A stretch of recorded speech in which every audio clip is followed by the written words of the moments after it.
Приветствуем вас на канале «Не может быть». В эфире итоговые новости недели. И начнем мы с Астаны. После скандалов и переносов Астана обещает ЛРТ. Келесі аялдама Абу-Даби Плаза.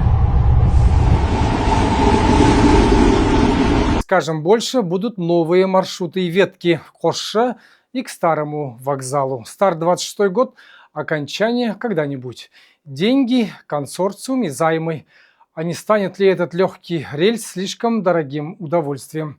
Запасаемся попкорном и ждем чудо техники или очередной долгострой. Сейчас самое время подписаться на наш канал, если вы этого еще не сделали, поставить лайки и оставить свои остроумные комментарии. Поехали!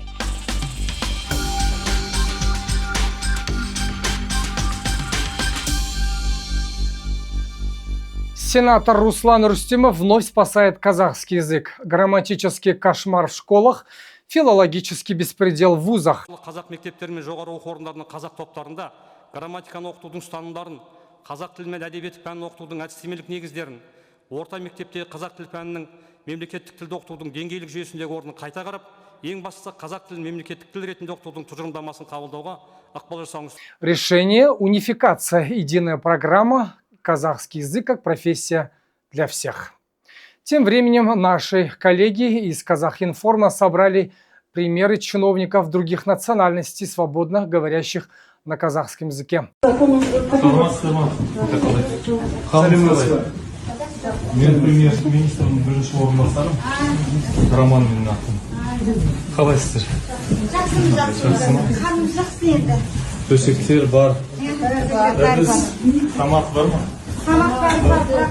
Например, вице-премьер Роман Скляр, дослужившийся до высоких должностей, поражает публику своим знанием казахского языка. Мен қазақша үйреніп жүрмін. Әрине шетелдік студент болу оңай емес. Тіл айырмашылығы, оқу жүйесі, мәдениет бәрі де сынақ болды. Бірақ мен Қазақстанда оқуға қуаныштымын. Менің білім жолым басқа студенттерге де осындай мүмкін алуға шабыт пен жол ашса деп үміттенемін. Жақсы, қазақша өте керемет. Жақсы сөйлейтін болды. Рахмет сізге. Саған рахмет. Құрметті президент, жастарға көрсетіп отырған қолдауыңыз үшін көп рахмет айтамын. А это студент из Франции Адриан Давус, обучающийся в КАЗНУ имени Аль-Фараби, рассказал президенту Казахстана, что изучает казахский язык, и у него неплохо получается, между прочим. Депутаты Казахстана против принцев и поцелуев в соцсетях. Они встали на защиту морали. Ну и пусть живут себе как хотят. Но это право каждого человека жить как он хочет. Но не нужно пропагандировать там свингерскую любовь, ЛГБТ и какую-то еще, и рассказывать, как это прекрасно и чудесно. Ну пусть все, что находится дома, это будет вот такой вот своей жизнью внутри этого дома. ЛГБТ в кино нельзя, обнимайтесь дома, поцелуй только с разрешения. Отношения личного характера, их в принципе не совсем правильно, наверное, показывать, это интимное что-то, понимаете? Поэтому если тем более такого рода двое человек, да, живут вместе или встречаются, это их личное дело, это их личное пространство, его не нужно транслировать. Тем более с учетом того, что на это запрет. Депутат Дементьева бьет тревогу: ЛГБТ-пропаганда отравляет наших детей. Принц влюбился в принца, сжечь эти книги. Но сначала маркировать. Административные штрафы – вот ответ врагам традиционных ценностей. А как же насилие в семье и коррупция? Это традиционно, это можно. Может, пора запретить пропаганду плохих дорог и низких зарплат? Или у нас теперь главное – это поцелуи запретить и скрепы укрепить? Сенсация. Власти Нового Казахстана вдруг решили, что старому премьеру Хажигельдину пора домой. Дескать, прошлое в прошлом, пора оправдать и сделать первый шаг. А как же Казахгейт и все старые обвинения? Забыли, вернуться или нет? Личный выбор Хажигельдина, а личный выбор страны, судя по всему, замять старые грехи и показать лицо нового Казахстана. Или у власти новые планы на старого игрока. сети паника. Из колонии в Семее массово вывозят заключенных. Есть погибшие и пропавшие, уверяют родные заключенных. Бізге мысалы айтты өсі балаларымды нетпесеңдер өлтіріп жатыр шетінен деді. Біз естідік те қойып қойдырғанда рас екеуі бір тұрып шықты. Енді екінші тұрып келіп жатыр. Реанимацияда жатыр балалардың бәрі. Көрсетпейді, не кіргізбейді, не қайда екенін айтпай отырмын. Тығып отыр бәрін. 15 күн бітеді, сонан кейін бірақ көресіңдер дейді. Ол 15 күннің ішінде ол өлі ме, тірі ме не болады? Бізге көрсетсін баламыз, көрмей кетпей. Родственники в отчаянии требуют информации, но КУИЗ спешит успокоить. Всего один умер, и то от инсульта. И вообще он был насильником. Кому верить, официальным заявлениям или народной молве? Может, массового вывоза и не было, но тишина и туман наводит на размышления. Что там происходит за колючей проволокой? Неужели тюремный беспредел живее всех живых? Бензиновый коллапс. Правительство зафиксировало цены, топливо исчезло. Атраусский НПЗ сломался, элеваторы объелись газа, Минэнерго кивает на Акимат, Акимат на Минэнерго.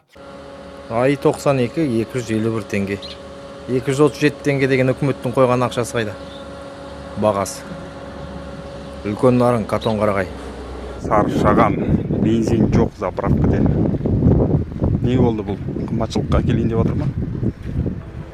Масқара ғой мынау трассада. Машиналардың бәрі тоқтап тұр. Бензин күтіп тұр бәрі. Балқаш, Саршаған, Шығанақ, Бурыл Байтал. Бензин жоқ. Вопрос – это кризис, саботаж или новый вид национальной забавы? Не пора ли учиться ездить верхом? Вице-премьер Серик Жумангарин заявил, развитие регионов в руках самих руководителей. Развитие регионов прежде всего в руках тех, кто ими руководит. Но кроме этого, естественно, вопросы, связанные с развитием регионов, решаются и на республиканском уровне. Звучит красиво, не правда ли? Особенно, когда у регионов теперь собственные налоги, акцизы, а субвенции только на поесть. Зачем тогда республика, если каждый сам себе голова? Ожидаем, что скоро Мангыстау, Павлодар снова станут донорами. Алматинская область разорит Алатау-Сити. Главное, чтобы инвестпроекты не уехали в Монако, как некоторые. И да, кто там будет руководить процессом, пока загадка. Костанайские медики – герои, но есть нюанс. Они не просто спасают жизни, а делают это в экстремальных условиях. Станция скорой помощи превращается в холодильник с наступлением зимы, сообщает Орда КИЗ. Лекарства замерзают, медики греются в машинах, которые ломаются от постоянной работы на холостом ходу.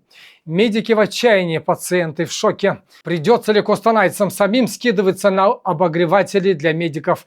И как убедить замерзшего врача поставить правильный диагноз? Кажется, кроме скорой помощи, Костанаю срочно нужна помощь самой скорой помощи. Казпочту разнесли в Мажилисе. Цены взлетели до небес, газеты в шоке, журналисты бьют тревогу. Депутат Ермурат Бапи вопрошает, почему Казпочта диктует условия, а Минкультуры молчит. Хочет в 60-е годы попасть вот. Это почта, Казах поштасы на 35-м квартале. Все вот это советское. Интерьер, елки зеленые. Мы в прошлом веке живем. Надо бы богатая организация, и вот такие у нас почты, блин. Еще и отходим надо нарсе. Кормовые нарсе, надо нарсе. Вишенка на торте отделение в Семее, больше похожее на КПЗ. Видимо, чтобы клиенты сразу прониклись безысходностью. И пока Казпочта тонет в убытках в 3 миллиарда тенге, руководство гребет миллионы зарплат. Неужели это новый вид оптимизации – превратить почту в тюрьму, а газеты – непозволительную роскошь? Министр искусственного интеллекта пообещал, что к 2027 году в Казахстане даже в самой глухой степи будет интернет со скоростью света почти 100 мегабайт в секунду. Оптика до села, спутник, если ничего не получится. 4G по дорогам, 5G в городах. Вопрос – это план или мечты? Неужели к тому времени, как у бабушки в ауле появится 100-мегабитный интернет, он еще кому-то будет нужен? А вдруг и правда заживем, да еще как заживем. Главное, чтобы электричество не отключали. КНБ рапортует о предотвращенном теракте в Алматы. Иностранные злодеи, местные радикалы, оружие, кокаин. Что это, подготовка к войне с наркокартелем или реальная угроза?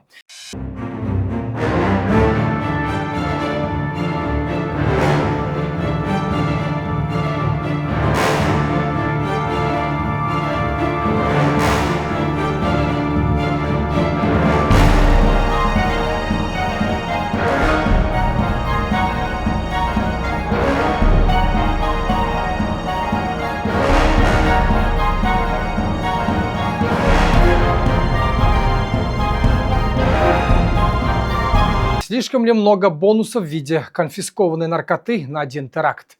Пока доблестные спецслужбы борются с терроризмом, их коллеги из КУИС, судя по всему, крышуют международный наркотрафик прямо из колонии. 43 килограмма марихуаны, сотрудники в деле, легализация через недвижимость. Кто-нибудь еще верит в неподкупность наших силовиков? Может, КНБ стоит начать с чистки собственных рядов, прежде чем хватать Эскобара, местного разлива. Ведь, как оказывается, враг может быть не только внешним и, мягко говоря, обкуренным, но и внутренним и в погонах. Афганские казахи молят президента Токаева возвращения на родину, пока Талибан отключает интернет. Зажатые между Талибаном и перестрелками с Пакистаном, афганские казахи шлют СОС Токаеву. После отключения интернета и борьбы с развратом в Афганистане надежда на возвращение на историческую родину как глоток воздуха. Тем временем Россия признала Талибан, а казахи Афганистана молятся, чтобы их не забыли в этом геополитическом тетрисе. Вопрос: Казахстан примет бегущих от свободы по-талибски или оставит их на растерзание истории? В Казахстане пранкеры доводят людей до инфаркта, а депутат Нартай Сарсенгалиев грозит им карой небесной, ну или хотя бы составлением черных списков. Оно и понятно, фальшивый труп в лифте кого угодно до инфаркта доведет. Особенно впечатлила история про блогершу, трогающую парней в китайском и ташкентском метро. Она считает, что таким образом имидж страны повышает. Депутат предлагает блокировать, составлять списки и, судя по всему, отправлять пранкеров на перевоспитание смехом. А пока наши блогеры пытаются усидеть на двух стульях, смешно и ненаказуемо, Китай уже давно изобрел велосипед. Там, чтобы советовать людям, как жить, нужно иметь диплом. Эксперт – это тот, у кого есть знания, а не только харизма и умение кричать громче всех. И вот вопрос: может, и нам стоит задуматься о качестве контента, а не только о количестве подписчиков. А то скоро лечить нас будут блогеры с дипломами визажистов. Ведь не может быть, но вылечат. Казахстан под санкционным прицелом. Евросоюз прислал привет Казахстану через банк ВТБ. Нацбанк успокаивает, а экономист Бейсембаев парирует: это намек сверху. Намек на что? На полный разрыв с Россией. Тем временем Лукойл распродает активы, а Казмунайгаз считает убытки. Нефтяной сектор лихорадит. Карачаганак, Тенгиз. Кто следующий? Министерство иностранных дел прорабатывает, пока потенциальные покупатели лукойловских активов уже точат зубы.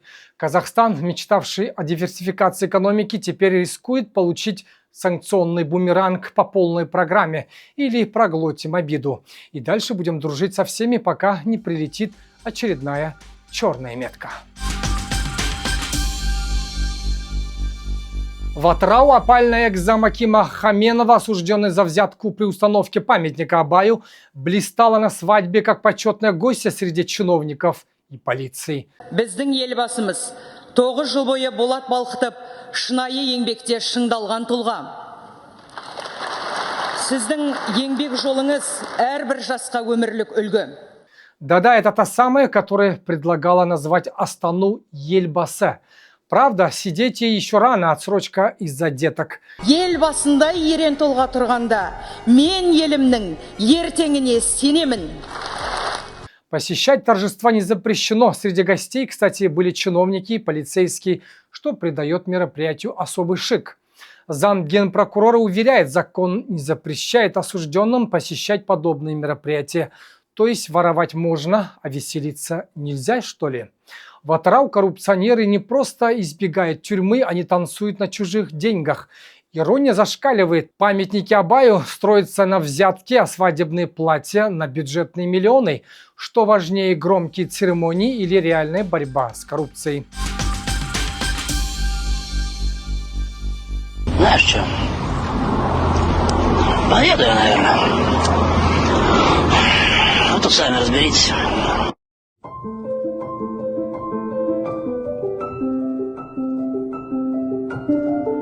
Казахстан превратился в логистический кошмар. Более 10 тысяч фур в адской пробке на границе с Россией, а 3000 вагонов с зерном штурмуют китайскую Великую Стену проверок. Нас не запускают на Казахстан, возвращают, либо устраивают на СВХ, нас загоняют без оснований причины. Основание какой-то риск. Что за риск? Какой риск? Тут уже стоят сотни машин. Именно те, кто загрузился на Казахстан. Транзит пропускают, все не без проблем. Вот машины стоят. Казахстанские перевозчики кричат о блокировке. Россия поет про штатный режим, а Китай просто досматривает зерно углубленно целых 10 дней. Эксперты пророчат взрыв цен. Это проверка на прочность логистики или кто-то решил поиграть в транспортный тетрис. Страдают обычные люди, пока кто-то синхронизируется с китайской инфраструктурой. Казахстан намерен осчастливить страну 3 новыми ТЭЦ, работающими на чистом угле, но с финансированием, как всегда. Интересная история. Вроде бы сами, вроде бы с Россией, вроде бы до 2029 года. Чистый уголь – это как честный чиновник. Пока мир переходит на зеленую энергетику, Казахстан строит угольные электростанции и с гордостью говорит об инновационных системах фильтрации. В Астане завершилась сладкая битва между кондитером Нуршат Ахбергеновой и блогером Аселиной Батыр. Суд встал на сторону кулинарии, обязав блогершу не только доплатить 200 тысяч за самый большой и красивый торт, но и компенсировать кондитеру моральные страдания на 100 тысяч тенге. Мораль сей басни: прежде чем обзывать кондитера в интернете, убедитесь, что у вас есть деньги на самый большой и красивый торт, или будьте готовы к судебному десерту. Роберт Кун, казахстанский голливудский ветеран, сразил Джеки Чана наповал и теперь режиссирует новую часть «Доспехи Бога».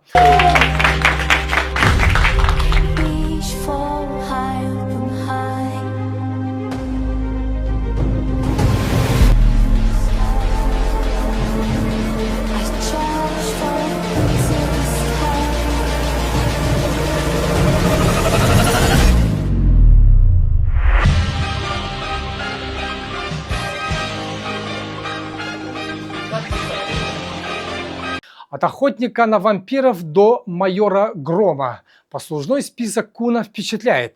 Неужели это значит, что нас ждет не только очередная порция зубодробительного экшена, но и казахский колорит в стиле комус-фу? Съемки начнутся в 2026 году. Стоит ли ждать тизер с легендарным актером, обучающим номадов кунг-фу в степях Казахстана? Станет ли это самой ожидаемой комедией о боевых искусствах? Будем с интересом следить. Казахстанская дива Роза Рымбаева решила тряхнуть стариной и прорекламировать рыбку. Но вместо восхищения кулинарными талантами народ набросился на лицо певицы. Лимон менен одан арман болады. Дәмі. Бұл дегенің міне біздің қазақ елдің осындай тағамы бар.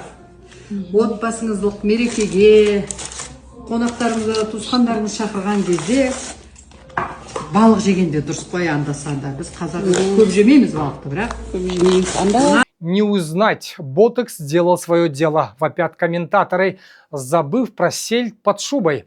А может, люди просто устали видеть вечно молодых звезд? И кто сказал, что народная артистка обязана быть вечно молодой? В общем, рыбалка не удалась. Вместо гастрономического восторга ушат критики в адрес косметических процедур.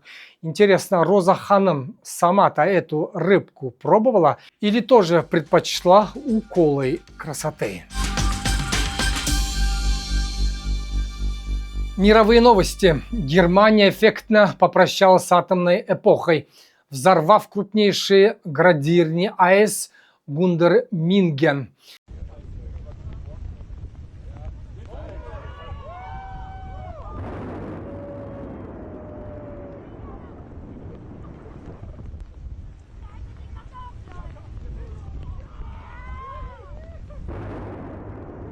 Символично, бравурно, как в голливудском боевике.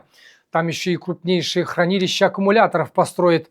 А что Казахстан? А Казахстан, похоже, решил сыграть в догонялки с атомным веком. Пока Европа отказывается от мирного атома, Казахстан планирует строить АЭС, да не одну, а целых 3. Это дальновидность или просто любовь к риску в стиле «а вдруг прокатит?». Неужели Казахстан не учится на чужих ошибках, или мы просто настолько богаты ураном, что можем себе позволить эксперименты? Вопрос риторический, конечно. В общем, пока Германия закапывает атомное прошлое, Казахстан с энтузиазмом его откапывает, надеясь, видимо, найти там золотую жилу или радиоактивный сюрприз. Время покажет. Мир сошел с ума. В США продают робота-гуманоида, который умеет мыть посуду, стирать и даже запоминать ваши разговоры. Всего-то $20 тысяч США, и он ваш. Правда, есть нюанс. В сложных ситуациях этим чудом техники заправляет не хваленый искусственный интеллект, а оператор из колл-центра. То есть за эти деньги вы получаете не домашнего помощника, а домашнюю камеру с удаленным управлением, а ваш просторный дом пылесосит индус Вася с плохим зрением. И вишенка на торте, вы еще и должны согласиться на сбор данных. А не развод ли это века? Может, дешевле нанять обычную домработницу, которая уберет и на ваши секреты ей будет наплевать. В общем, такое ощущение, что мы живем в матрице, где технологии должны облегчать жизнь, а на деле просто усложняют ее и грабят наши кошельки. И да, если роботы скоро заменят домработниц, то что будет дальше? Секс-роботы? Боюсь даже представить, чем это может закончиться. Илон Маск грезит армией роботов Optimus. Профессор Мичич пугает: робот дешевле человека, и уже скоро миллионы потеряют работу. Замена одного сотрудника на робота сэкономит $200 тысяч в год. Роботы не болеют, не просят повышения. Илон Маск просит $1 триллион на миллион роботов, чтобы Тесла правила миром искусственного интеллекта.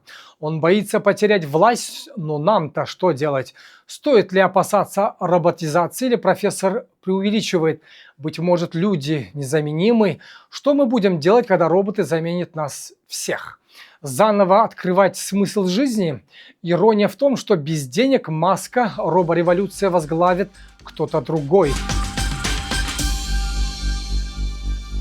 Клоунов не хватает, кричит цирковая общественность России. Беда не в отсутствии красных носов, а в дефиците штучного товара. Клоунов с философией и индивидуальным почерком. Массовики и затейники не спасут. Забытые репризы Никулина про тарелки.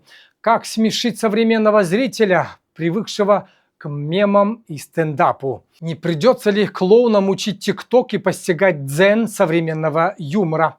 И тут возникает вопрос, кто рассмешит самих клоунов, когда они осознают, что их заменили нейросети, генерирующие смешные картинки. Пытаются ли в России возродить целые школы клоунов? Не станет ли красный нос теперь самой дефицитной профессией, как космонавт в былые СССР времена? В любом случае, мир цирка в ожидании новых героев, способных заставить нас смеяться сквозь слезы и наоборот. Российский певец туркменского происхождения Акмаль отгремел в Казахстане. Спасибо.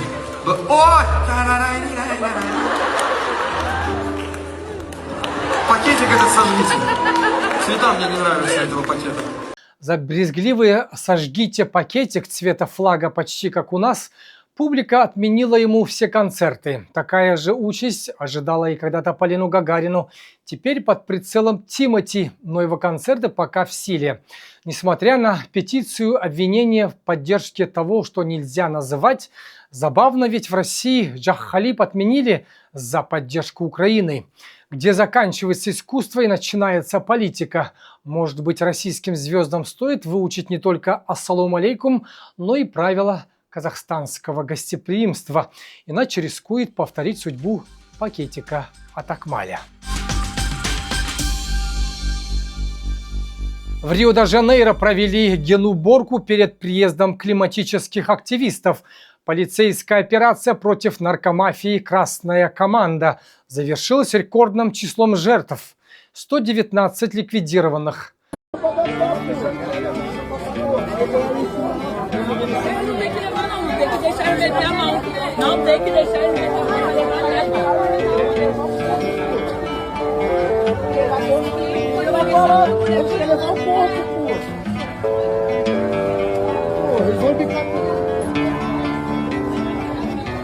Правозащитники кричат о казнях, ООН требует расследования, а местные адвокаты намекают на контрольные выстрелы в голову уже задержанных. Что это, эффективная борьба с преступностью или кровавый пиар перед конференцией ООН?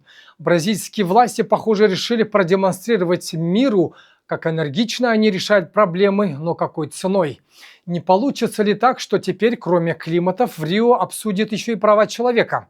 И не приедут ли делегаты на саммит в бронежилетах? В преддверии конференции градус в Рио-де-Жанейро поднялся до критической отметки. В российском Кемерово под звуки гимна и в присутствии полиции торжественно вручает паспорта России семье, вернувшейся из Казахстана. Таким образом, подчеркивается важность возвращения русских из Казахстана в Россию, сообщает Улусмедиа. Аналитики в Москве, видимо, решили, что спасти демографию поможет лишь массовый исход миллионов русских из Казахстана. Не дешевле ли просто поднять уровень жизни в самой России, вместо того, чтобы устраивать помпезные шоу для возвращенцев и надеяться на миллионы из соседней страны?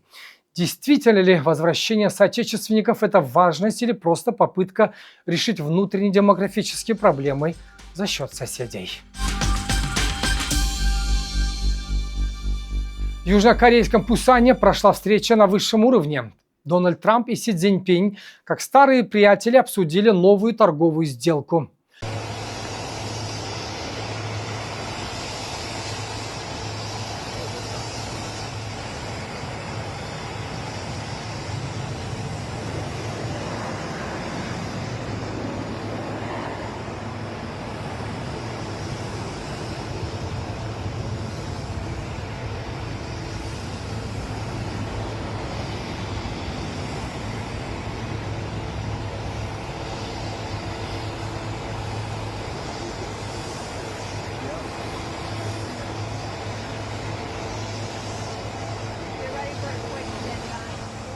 Все бы ничего, но за кулисами маячит тень ядерного гриба.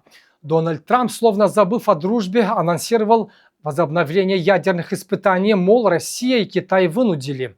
Он, конечно, ненавидел это делать, но выбора не было.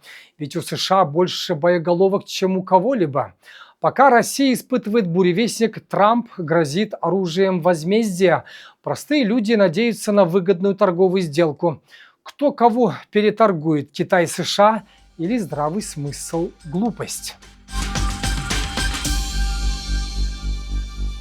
Бессмертный Камерун. 92-летний президент снова у руля. Поль Бийя, правящий Камеруном со времен СССР, триумфально выиграл 8-е выборы.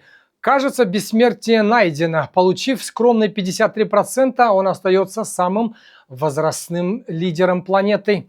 Может, камерунцам стоит подумать о Конституции, а не о выборах? Или они просто боятся, что без Бия Камерун перестанет существовать? Аналитики в шоке, а народ, видимо, привык. В Париже начался суд над 10 трансконспирологами, унизивших Брижит Макрон. Они утверждали, что Брижит на самом деле Жан-Мишель Тронье, брат первой леди, сменивший пол. Сама Брижит на заседание не явилась, видимо, слишком занята подтверждением своей женственности. Иск, поданный ею и Эммануэлем Макроном, это уже не просто защита чести, а война с глобальной кампанией унижения. До 2 лет тюрьмы за сплетни. Чем вся эта история закончится? Усилением контроля за интернетом или просто новыми мемами про мадам Жан-Мишель? Небесный стадион к чемпионату мира 1934 года. Saudi Arabia is building a football stadium in the sky.